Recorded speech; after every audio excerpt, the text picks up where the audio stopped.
ای مادر عزیز که جانم فدای تو، قربان مهربانی و لطف و صفای تو. ای مادر عزیز که جانم فدای تو، قربان مهربانی و لطف و صفای تو. ای مادر عزیز که جانم فدای تو، قربان مهربانی و لطف و صفای تو. هرگز نشد محبت یاران و دوستان هم پایه محبت و مهر و وفای تو.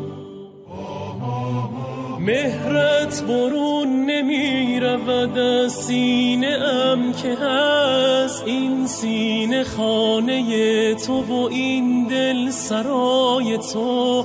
این سینه خانه تو و این دل سرای تو. ای مادر عزیز که جانم فدای تو، قربان مهربانی و لطف و صفای تو.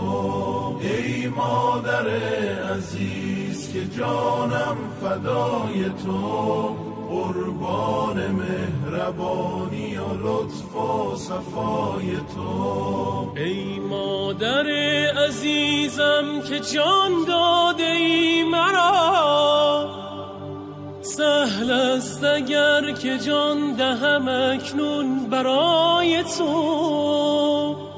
گر جان خویشم ز برایت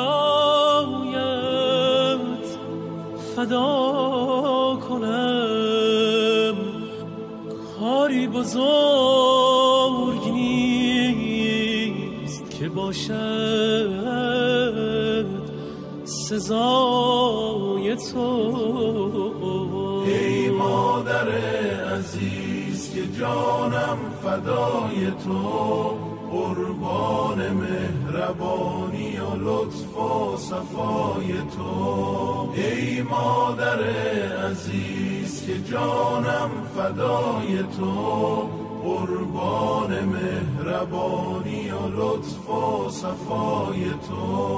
خوشنودی تو مایه خوشنودی من است، زیرا بود رضای خدا در رضای تو. زیرا بود رضای خدا در رضای تو. گر بود اختیار جهانی به دست من، گر بود اختیار جهانی به دست من، میریختم تمام جهان را